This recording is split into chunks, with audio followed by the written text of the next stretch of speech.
هي السرعه ديالي نقصات بزاف هنا. باش ما تسكتش كندير لومبرياج وكنولي كنهز رجلي شويه لومبرياج مع الضغط على السلام عليكم ورحمه الله تعالى وبركاته. مرحبا بكم في هذا الفيديو الجديد من فيديوهات تعليم السياقه للمبتدئين. في هذا الفيديو ديال اليوم ان شاء الله نزولا عن طلب بعض المتابعين اللي طلبوا مني انني ندير لهم فيديو فوقاش كنستعمل لومبرياج ملي كنبغي ندور مثلا شي مدار اولا شي ملتقى الطرق، فوقاش شنو هي الحالات اللي كيخصني نستعمل لومبرياج، يعني كيخصني نعاون بلومبرياج.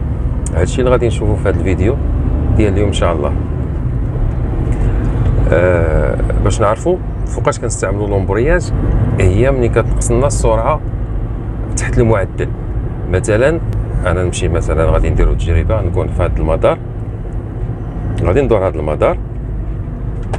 اول حاجه قبل ما كندور المدار ضروري كيخصني ندير المستوى الثاني. ما يمكنش ندور المدار وانا بالمستوى الثالث. انا دابا هنا بالمستوى الثاني، هنا ما غاديش نحتاج ندير لومبرياج لان السرعه او السياره ديالي ما السرعه ديالها ما نقصاتش، اذا غادي ندور عادي.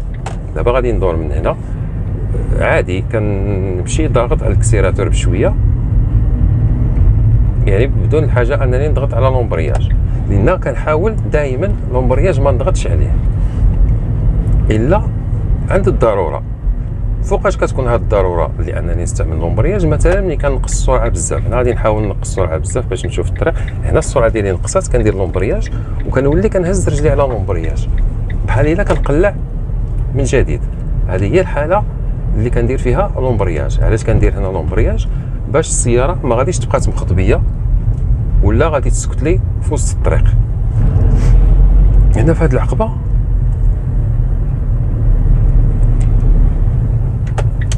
فاش كتكون عندي قيف ضروري كيخصني نوقف. هنا دابا الطريق عامره، غادي نحيد رجلي على لومبرياج، ما نبقاش داير المستوى الاول حتى تخوى الطريق. ندير المستوى الاول وكنقلع، كندير ديماراج اون كود لان هنا عندي العقبه.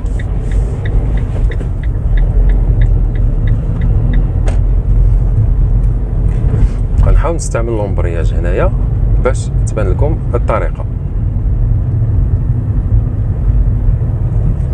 نوصل لهذا الملتقى الطرق هنا، غادي ندير مؤشر تغيير الاتجاه، غادي نحاول نقص السرعه ديالي مزيان. هي السرعه ديالي نقصات بزاف هنا. باش ما تسكتش كندير لومبرياج وكنولي كنهز رجلي شويه لومبرياج مع الضغط على الكسيراتور. صافي هنا السياره كدور بواحد الطريقه اللي هي سليمه. اذا هذه هي الحاله يعني بكل بساطه.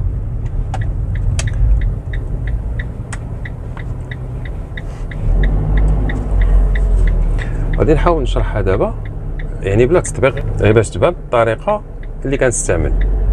اذا الحاجه اللي خاصكم تعرفوا انه فوقاش كندير لومبرياج فقط منين السرعه ديالي كتنقص بزاف، يعني الحاله اللي كيخصني نورمالمون نكراطي فيها الفيتاس، ولكن بما انني كنكون غادي بالمستوى الثاني ما بقى لي ما نكراطي تما، كنعاون بلومبرياج، كنضغط على لومبرياج وكنهز رجلي على لومبرياج بالتدريج والسياره كدور بدون اي مشكل.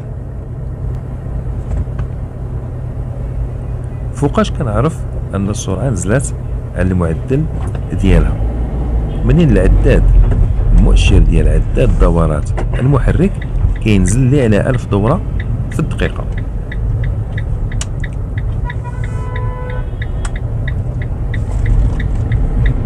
كما لاحظنا هنايا واخا كان الضوء الخضر شاعل السرعه ديالي ناقصه بزاف لان هذاك اللي كان قدامي كان ناقص السرعه. اضطريت انني نضغط على لومبرياج باش ما تسكتليش السياره. يعني كما قلنا كان بامكاني ندير المستوى الاول، ولكن الا ما بغيتش ندوز المستوى الاول كندير غير لومبرياج وكنبقى نهز رجلي بالتدريج حتى كتقلع بيا السياره بدون اي مشكل. اذا هذه هي الطريقه. كما قلنا دائما فاش كنبغي ندور سواء المدار او لا شي ملتقى الطرق، فوقاش نستعمل لومبرياج منين السياره ولا السرعه ديالي تنقص على المعدل. يعني الا بقيت غادي بداك الفيتاس السياره غادي تبدا كتزعزع وممكن انها تسكت. داكشي علاش كندير لومبرياج باش كنتفادى السياره باش تسكت. هذا كل ما كيتعلق بهذا الفيديو ديال اليوم. كنتمنى الشرح يكون واضح، وان شاء الله تنتلاقاو في شي فيديو جديد بحول الله.